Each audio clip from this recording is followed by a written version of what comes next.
Okay, so I got the transmission back. I didn't get any footage of getting it out.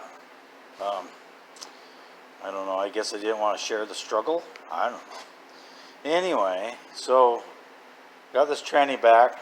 It's the pin fell out of the reverse uh, arm of the shifter, which I figured what it did, and got all bound up. So I did learn you leave this attached to the transmission because it's got a shaft that runs the full length. There's no room to pull this off from this end. It's a learn, I'm a learn as you go guy. So we unbolted the transfer case from the back, which gave us not enough room to get the tranny all the way out. But when I bought this truck, the guy that I bought it from, as you can see here, had already hacked up this tunnel up, bent all these up, and got it all tweaked out. So keeping up with what he did, we just took and cut a big old 3-inch slice into the floorboard there in the tunnel and just bent it up, giving us enough room to get that tranny the rest of the way out. So like I said before, this is not how to do it, this is how not to do it, or at least how I did it. So this is where we're at. We're going to get that, attempt to get that stabbed back in there today and start putting it back together. So I don't know, it's just where we're at right now, and if I get that, or when I get that transmission bolted back on, I'll bring you back and show it to you, I guess. That's where we're at there. Yeah, I don't know how good you can see, but anyway, got the transmission back in, got it stabbed in, and then put the cross member in, and then put the transfer case in. Now I'm buttoning up the drive lines. Okay, so I got the front drive line in. I just need to fill up the transmission and the transfer case with oil. Got the rear drive line in, and I don't know, probably upside down here, and so it's all buttoned back in, filled full of oil, and we'll start putting this. I'm sure I showed, like I showed earlier, this tunnel or whatever you want to call it was hacked up pretty good. Plus I hacked it up, so a matter of putting that back together takes some time.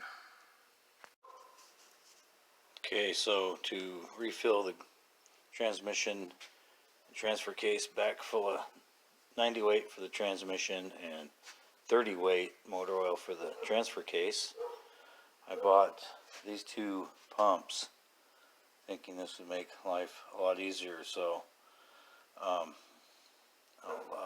use them both and get back with you and let you guys know what my experience with these things are anyway. This one here is for gallons, which will be the 30 weight motor oil. This is for quarts, which will be the 90 weight for the transmission. So we'll see how these cheap pumps work. Okay, so immediately right off the bat, the first problem I find is it's got to be smarter than the pump itself too, because you can't buy a jug like this with a handle on this side because it won't fit down in there. You got to have the other style jug. So yeah, I'm not sure that's quite the pump's fault. Anyway, there's always that. Alright, so I got the transfer case full of 30 weight motor oil. This pump worked pretty good. I can't knock it. It was only $10.29, so it was nice and affordable. This one was $6.99, so affordable. I don't know, it takes about 100 pumps, maybe only 80. per quart. I didn't really count, just got a good arm workout. Took 3.5 quarts so far, and it can still use some more. So, you know, it worked really good. You know, it must be, I don't know, 16th, maybe a 32nd, 4 tablespoons per pump. I don't know. I just know it took a long time to empty a quart. The gallon, not so bad. Got the transfer case full of 30 weight, transmission 90 weight. So I recommend them for good affordable pumps. Yeah. Alright, so I'm getting settled into the shop pretty good. Yeah, I moved in. You can tell coffee pot's here. I moved in. Getting my tools organized. Get some tools over here so I can work on a few things. I'll beat up toolbox there. Jacks. It's 350. I'll probably end up putting that on that engine stand, seeing what we can't do. Been collecting some parts and pieces for that. Got a bell housing, some headers, got an intake. I think I found the flywheel for it. So moving right on in and making myself at home. Nice fire going, nice and warmed up. Can't beat it. Sure, can't wait till I get my shop built. Plus, I thought I'd share this. Let's see, get down here. What the heck is this burnt wire? All melted. Coming out of this loom, it looks like. Right here. It's a squished wire nut. Hooked to a black wire. So I don't even know what this is. What this is supposed to be, or what it was supposed to be, but it ain't no more. I guess I'll get on the other end and see if I can see something where it was hooked up. Well, somebody here can correct me if I'm wrong, but there's no hubs on this here Chevy 4-wheel drive.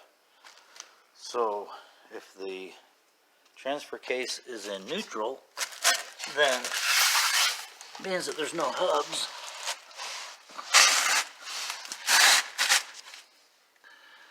You shouldn't be able to turn this. If it's in neutral in the transfer case, but what unlocks that front end if there's no hubs? How can this be turning? Maybe it's not 4-wheel drive yet.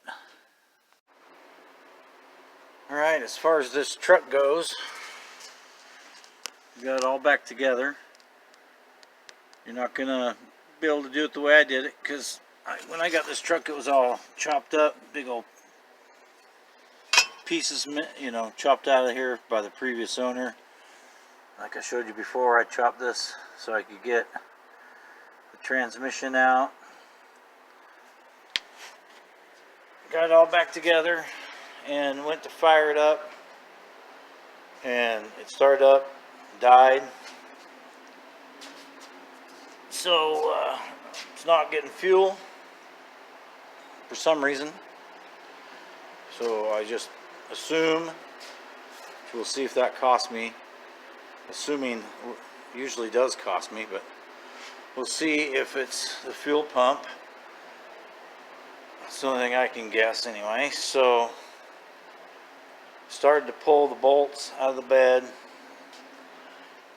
This one here. Let's see if I can get in here. So this one's a real booger. Really no way of getting to it. 1/4 inch at a time.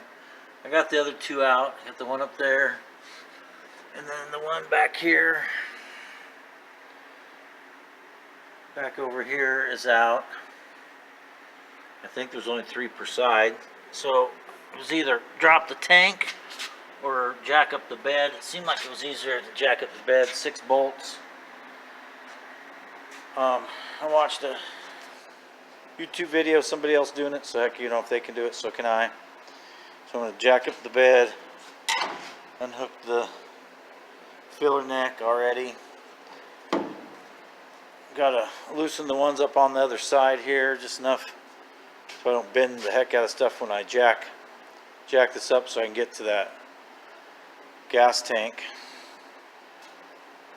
I'm not going to, it seemed easier to jack up the bed than drop that gas tank. So that's where I'm at now. It's always going to be something, you know, always is. But that's where I'm at with this truck. I'm going to call it a success on getting the transmission and transfer case out the way I did it, just because it was already chopped up. So I guess that's where I'm going to end this. I guess next video I'll bring you back and we'll figure out if this fuel pump is out or what the deal is. So that's where we're at here, and all good. All right, here's a quick look at a project I picked up for my grandkids for this summer.